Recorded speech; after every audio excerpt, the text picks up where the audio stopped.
Welcome back. चलिए continue करते हैं with the next topic and that is audit of intangible assets. जैसे हमने लास्ट सेशन के अंदर टेंजिबल फिक्स्ड असेट्स जिसमें प्रॉपर्टी, प्लांट, इक्विपमेंट कवर किए थे, उसी तरह से अब हमें इंटेंजिबल असेट्स की वेरिफिकेशन को करना होगा। सबसे पहले जैसे पीपीई में था एक रिकॉग्निशन क्राइटेरिया कि एक असेट को कब रिकॉग्नाइज करना है, दो कंडीशंस थी। उसी तरह से इंटेंजिबल असेट्स के सबसे पहले हम रिकॉग्निशन क्राइटेरिया स्टडी करेंगे, देयर आफ्टर वो असर्शंस जिनके ऊपर ऑडिटर को काम करना है, ऑडिट प्रोसीजर्स परफॉर्म करने हैं एंड ऑडिट एविडेंसेस कलेक्ट करने हैं, that are existence, completeness, valuation, right and obligation and presentation and disclosure. तो चलिए स्टार्ट करते हैं with the topic audit of intangible fixed assets. इसमें सबसे पहले तो हमें इंटेंजिबल असेट्स का मीनिंग कवर अप करना है। Intangible,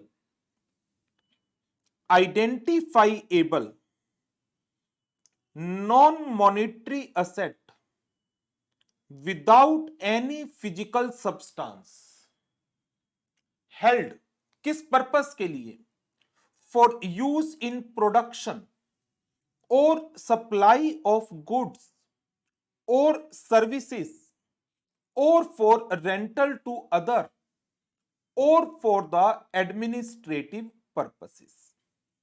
so number one word, जो की वर्ड है आइडेंटिफाइएबल नॉन मॉनिटरी असेट, जिसका कोई भी फिजिकल एग्जिस्टेंस नहीं है, जैसे land, building, plant, machinery, furniture, fixture, इनके फिजिकल एग्जिस्टेंस होते हैं, बट इंटेंजिबल असेट्स का कोई फिजिकल एग्जिस्टेंस नहीं होगा, जैसे computer softwares, patent, trademark, copyright, merchandise, licence, franchise.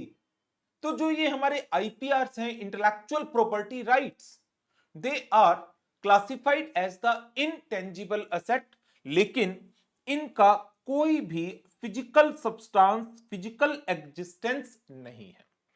हम इन इंटेंजिबल असेट्स को किन पर्पस के लिए यूज करते हैं? Number one, use in production और सप्लाई ऑफ गुड्स और services. Number two, for rental to others और for the administrative purposes. Example, computer software, patent, copyright, franchise, marketing rights, etc. And goodwill, of course, it is another example which may arise on acquisition.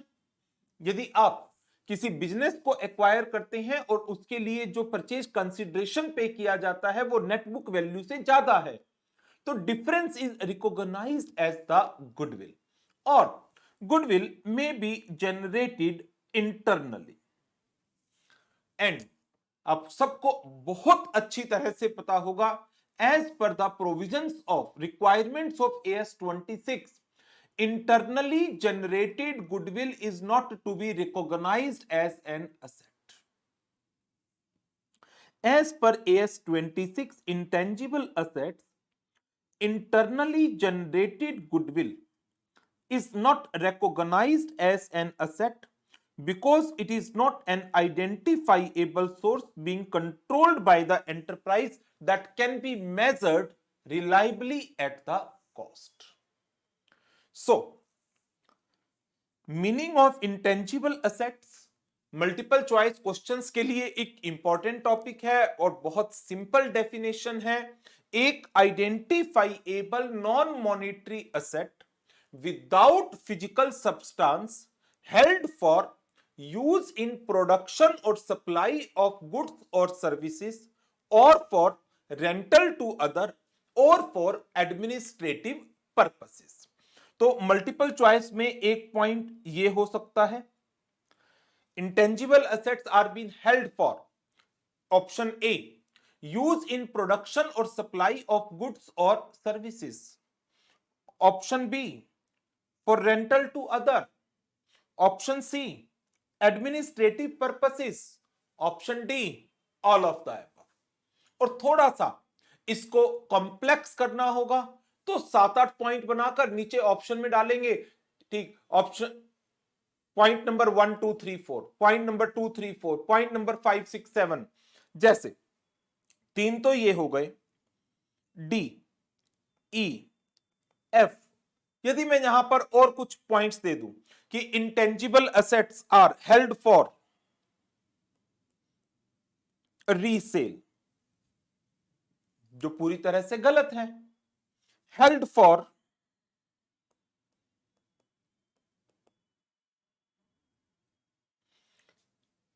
Marketing, direct marketing. और इसी तरह से कोई भी और point यहां पर लिखा जा सकता है। ठीक, तो अब ऑप्शन बना देगा ऑप्शन ए में ए बी सी डी। अब ऑफ कोर्स डी जो है रीसेल गलत है। ए ठीक है, यूज इन प्रोडक्शन और सप्लाई ऑफ गुड्स और सर्विसेज। बी पॉइंट ठीक है, rental to other. C point ठीक है, एडमिनिस्ट्रेटिव पर्पसेस। बट रीसेल गलत हो गया। A B D again resale गलत हो गया। B C D again resale गलत हो गया। ए बी एंड सी ये ऑप्शन ठीक आएगी। तो इस तरह से ये डेफिनेशन एक इंपॉर्टेंट डेफिनेशन है, इसको याद रखना है। इंटेंजिबल असेट्स क्या होते हैं? Identifiable non monetary asset without physical substance held for use in production or supply of goods or services or for rental to other or for the administrative purposes. And goodwill is also classified as intangible asset, and goodwill may be acquired goodwill or may be internally generated. Internally generated goodwill is not to be recognized as an asset because it is not an identifiable resource that is controlled by the entity that can be measured reliably. चलिए आगे बढ़ते हैं। assertions existence to ensure existence of intangible fixed asset as at the period end. Completeness to ensure that additions have been recorded appropriately in the financial statements. Valuation to ensure that intangible assets has been valued appropriately and as per the generally accepted accounting principles. Presentation and disclosure to ensure that disclosures have been appropriately made. Now अब एक एक करके सारे points को cover up करते हैं। सबसे पहले बात कर लेते हैं एग्जिस्टेंस की। एंश्योर दैट इंटेंजिबल असेट्स को रिकॉग्नाइज किया जाएगा ओनली इफ, ये है इसका रिकॉग्निशन क्राइटेरिया जो एग्जिस्टेंस के प्रोसीजर में मेंशन है। और पहला पॉइंट वही है, it is probable that future economic benefit attributable to the asset will flow to the entity. यही पीपीई में भी था। और दूसरा, cost can be measured reliably. तो फर्स्ट पॉइंट आपको रिकॉग्निशन क्राइटेरिया का कवर अप करना है। Ensure that intangible asset should be recognized only if it is probable that future economic benefit will flow to the enterprise and cost can be measured reliably. Number 2, ensure that at initial stage, जब initial stage की बात आती है तो last session में भी आपके साथ डिस्कस किया था मैंने, हम वर्ड यूज करते हैं measurement.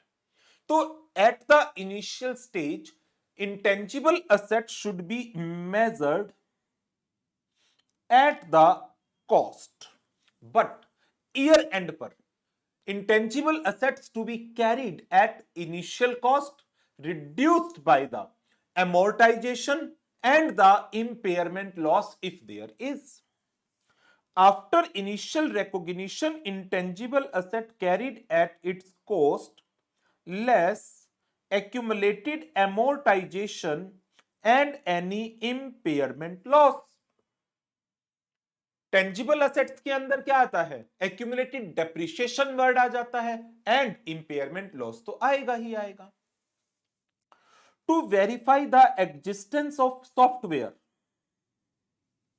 Examine whether the software is in active use. To verify the existence of any design or the drawings, verify the production data so as to establish whether the products जिनके लिए designs drawings purchased किए गए हैं are actually being produced as per these designs, as per these drawings. So we need to ascertain whether the goods for which the designs, for which the drawings are being purchased are actually produced and sold by the entity. Next, for any intangible asset that is not in active use, deletion should have been recorded in the books of account post approval by the entity management and amortization charge वो seize कर जाएगा. should have to be ceased to be beyond the date of deletion. So, जो हमारा सबसे पहला audit procedure है that is in relation to the existence, ये आपको करना है याद. इसमें ध्यान क्या रखेंगे? सबसे पहला पॉइंट है रिकॉग्निशन का. Intangible asset is to be recognised as an asset only if there is a probability that future economic benefit will flow to the entity, and condition number 2, cost of the intangible asset can be measured reliably. Thereafter फिर बात आ जाती है कि cost क्या है. At the initial stage intangible assets are to be measured at the cost, and thereafter intangible assets are to be carried at the cost less accumulated amortization and impairment loss if any. To ensure the existence of software, check whether the software is in active use. To ensure the existence of any design or drawing, check whether the goods for which the design or drawings are being purchased are actually being produced and sold by the entity. In case any intangible asset is not in active use, तो हमारी duty क्या बनती है? We need to check whether the deletion have been recorded in the books of account post appropriate approval by the management, and after deletion जो amortization charge है that need not be debited. ये हो गया existence. Next, completeness. Completeness के लिए आपको जो काम आपने प्रॉपर्टी प्लांट इक्विपमेंट के अंदर किया था वही काम यहां पर भी आएगा. एक मूवमेंट्स चेक करनी है हमें शेड्यूल्स की. बाकी कुछ specific point being in the nature of intangible assets वो आ जाएंगे. Verify movement in the intangible assets schedule compiled by the management. That is opening balance plus addition minus deletion is equal to closing balance. Check करिए क्या closing balance tally करता है with the entity books of account. Check the arithmetical accuracy of the movement in the intangible assets schedule. जो ये opening balance plus addition minus deletion is equal to closing balance है, तो इस schedule के अंदर जो एरिथमेटिकल एक्यूरेसी है, mathematical calculations है, उसे इंश्योर करिए. चेक करिए कि calculations are done accurately. Opening balances आप चेक कर सकते हैं कहां से? From the prior period audited financial statement. Closing balance check करिए with the entity books of account, match करिए. जो assets during the year add किए गए हैं उनकी एक लिस्ट ले लीजिए एंड अब फिर आपका जो एडिशन है means the assets that are been recognized as intangible assets during the year, उसके रिलेशन में कुछ procedure. For all the material addition means जो असेट सिग्निफिकेंट वैल्यू रखते हैं तो उनका रिकॉग्निशन की कंडीशंस चेक कर लो। Verify whether such expenditure meets the criteria for recognition of intangible asset as per AS 26। और कंडीशन क्या है? दो। कंडीशन नंबर 1 वो क्या है? There is a probability that future economic benefit will flow to the enterprise, and condition number 2, cost of the intangible asset can be measured reliably। Ensure that no cost of research gets recognized as the intangible assets। Check certificate or report to verify date of use of intangible asset which could be linked to the date of commencement of commercial production or economic use of the entity। Means दो point यहां पर cover up हो गए एक तरीके से। जो cost है related to research, it should not be recognized as the intangible asset, rather it should be debited to the profit and loss account in the period in which this cost has been incurred। ये point different है। Check certificate और report to verify the date of use of intangible asset which could be linked to the date of commencement of the commercial production or economic use of the entity for all the additions to intangible assets made during the period। So ये दोनों point अलग अलग हो गए। Point number 1 आया, for all material additions we need to verify whether the recognition criteria has been met out। Number 2, research expenditure should not be recognised as the intangible asset. Number 3, verify the date of use of the intangible asset based upon the commercial production और the economic use of the intangible assets to the entity. ताकि हम जिस period में intangible assets को आपने recognise किया है for the first time, addition की ही बात कर रहे हैं, जिस डेट से वो एक्टिव यूज में आया है से लेकर up to balance sheet date के पीरियड का एमोर्टाइजेशन चार्ज डेबिट किया जाएगा। वेरीफाई कि जो भी एक्विजिशंस हुए हैं they have been approved by the appropriate person, whether proper internal process like inviting competitive quotations, tenders etcetera they were followed prior to finalizing the vendor for procuring any intangible asset। In relation to deletion, understand from the management the reason and the rationale for the deletion and the manner of disposal। Obtain management approval and disposal note। Verify that management has accurately recorded the deletion of intangible assets and the resultant gain or loss in the books of account। So in relation to the completeness, हमारी सारी की सारी working in 4 words के around चलती है। 4 words कौन कौन से? Number 1 opening balance, number 2 addition, number 3 deletion and number 4 closing balance. So we need to verify the movement in the intangible assets schedule that is compiled by the management। Opening balances needs to be verified from the prior period audited financial statement because prior period का closing balance current period का opening बनने वाला है। तो opening balance की verification आ जाएगी prior period audited financial statement से। Closing balance जो इस शेड्यूल में दिखाए गए हैं they should agree with the books of account. we need to check the arithmetical accuracy of the movement in the intangible asset schedule. अब बात आ गई एडिशन एंड डिलीशन के रिलेशन में। जितने भी मटेरियल एडिशंस हुए हैं हमें इंश्योर करना है कि क्या रिकॉग्निशन क्राइटेरिया सेटिस्फाई हो रहा है।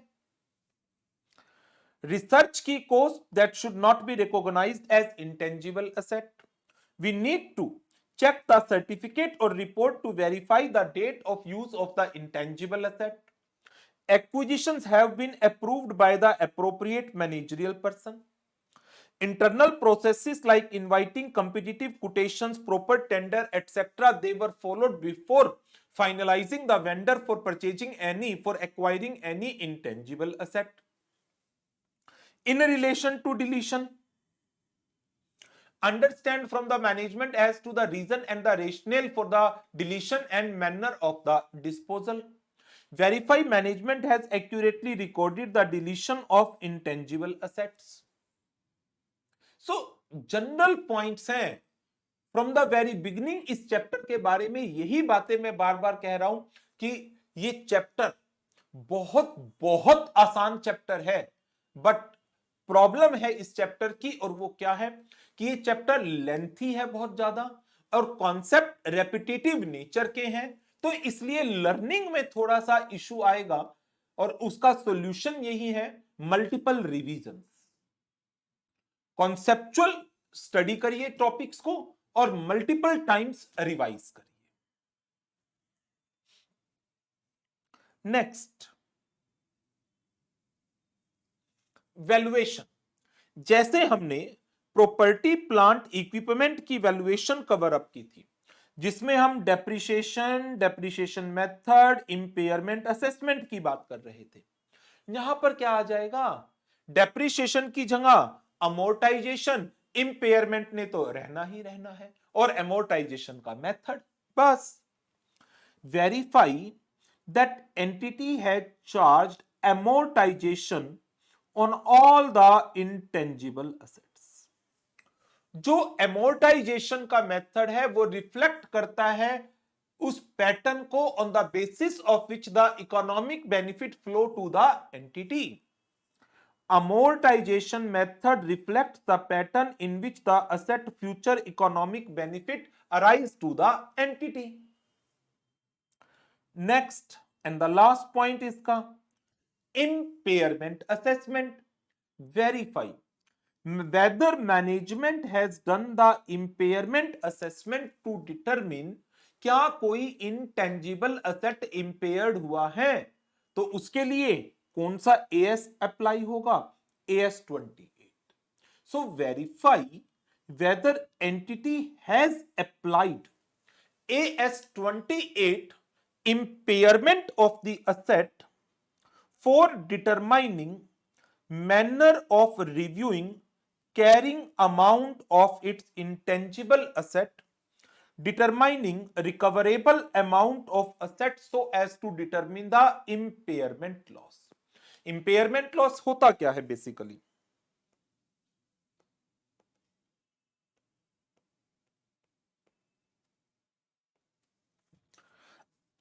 आपकी किताबों में एक असेट कितने पर कैरी हो रहा है, नेट बुक वैल्यू, और you can use the word carrying amount as reduced by the fair value. इस असेट की रिकवरेबल वैल्यू क्या है। यदि आपकी बुक में एक असेट कैरी हो रहा है 10 करोड़ रुपए का, जबकि इसकी रिकवरेबल वैल्यू है 9.25 crore, then we have to recognize 0.75 crore as the impairment loss. So ये हमारा वैल्यूएशन का टॉपिक है, एज सच इंपॉर्टेंट नहीं है। इंपॉर्टेंट में एग्जिस्टेंस, कंप्लीटनेस भी आप ले सकते हैं। राइट एंड ऑब्लिगेशन, इसमें उसी तरह से जैसे पीपीई में बात की थी, in addition to the procedures for verifying the completeness, auditor while performing the testing of addition verify that all the expense, invoice, purchase, contract, they are in the name of the entity that entitle legal title of ownership to the entity. So जो completeness वाला procedure है वही same procedure right and obligation की assertion को verify करने के लिए use होगा, एंड उसके एडिशन में we need to verify the expense invoice, purchase contracts, whether the contracts are entered into the name of the entity जिसके through legal title of ownership is being conveyed to the entity. Next and the last, disclosure requirement. सबसे पहला वही point आएगा कि जैसे हमने PPE को classify किया था land, building, equipments, furniture, fixture, उसी तरह से इंटेंजिबल असेट्स को हम डिवाइड करेंगे. Goodwill, brands, software, mastheads and publishing titles, mining rights, copyright, patent and other IPR, recipe, formula, model, design, prototype, licence, franchise, other जो भी अवेलेबल है. यहां पर फिर मैं आपको रिलायंस की रिपोर्ट दिखाता हूं.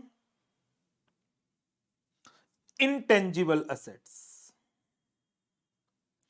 Technical know how, software, development rights and others. And this is, ये स्टार लगा हुआ है, इस स्टार का मीनिंग है other than internally generated. That means ये जो इंटेंजिबल असेट्स हैं ये सारे एक्वायर्ड असेट्स हैं. एक्वायर्ड.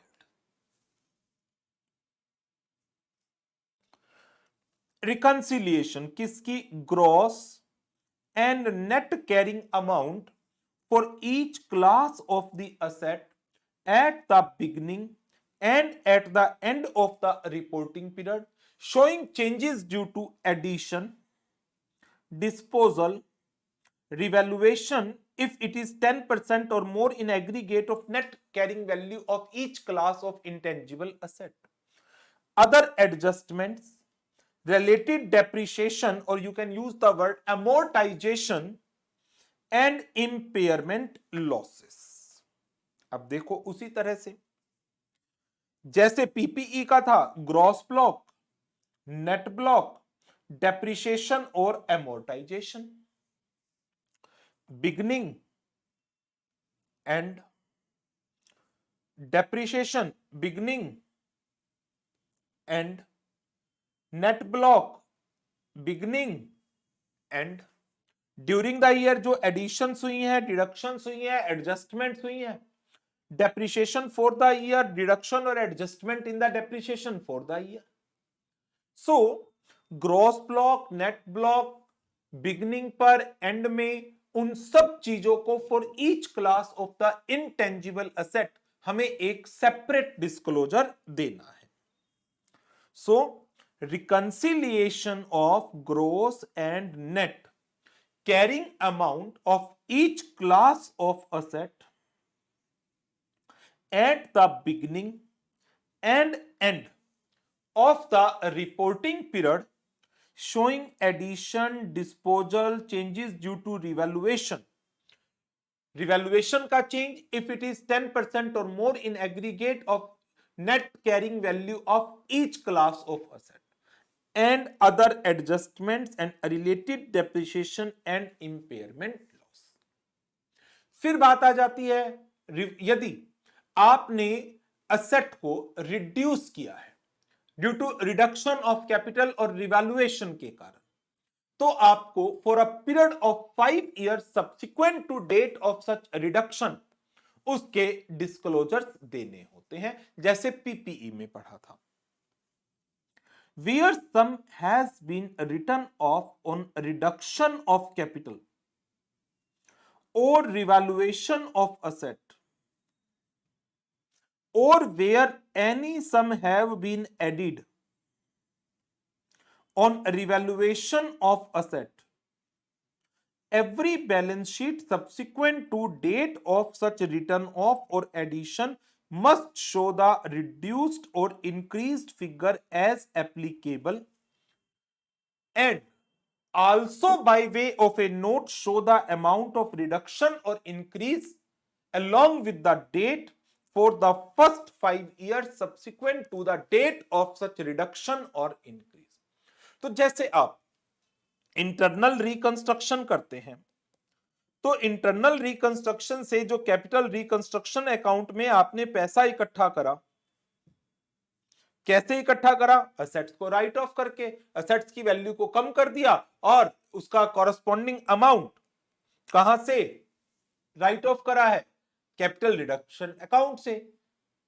तो जो ये इंक्रीज किया है रिवैल्यूएशन पर या डिक्रीज किया है कैपिटल रिडक्शन के ऊपर, that increase decrease along with the amount date must be disclosed for a period of 5 years subsequent to date of such reduction or increase. So this is all about the intangible fixed assets. अब इसके बाद next topic है हमारा trade payables का। वापिस हम current liabilities पर आ जाएंगे, फिर एक करंट असेट्स होगा, provision and contingent liabilities. 3 topic अभी हमारे बैलेंस शीट के और पेंडिंग है। ट्रेड पेएबल वैसे बिल्कुल सेम चलेगा जैसे हमने ट्रेड रिसीवेबल का टॉपिक कवर अप किया था, बट नेक्स्ट सेशन में मैं इसको भी आपको एक बार कवर अप करवा दूंगा क्विकली। तो अब आपका क्या काम है, जो टॉपिक इस सेशन में हमने कवर अप किया है, दैट इज इनटेंजिबल असेट्स की वेरिफिकेशन। उसके क्वेश्चंस क्वेश्चन बैंक में से प्रैक्टिस करने हैं और हो सके तो 1-2 क्वेश्चन की रिटन प्रैक्टिस भी कर लीजिएगा साथ में, ठीक है? तो चलिए इस सेशन को यहीं करेंगे ओवर, और नेक्स्ट सेशन में ट्रेड पेएबल के टॉपिक की वेरिफिकेशन को कवर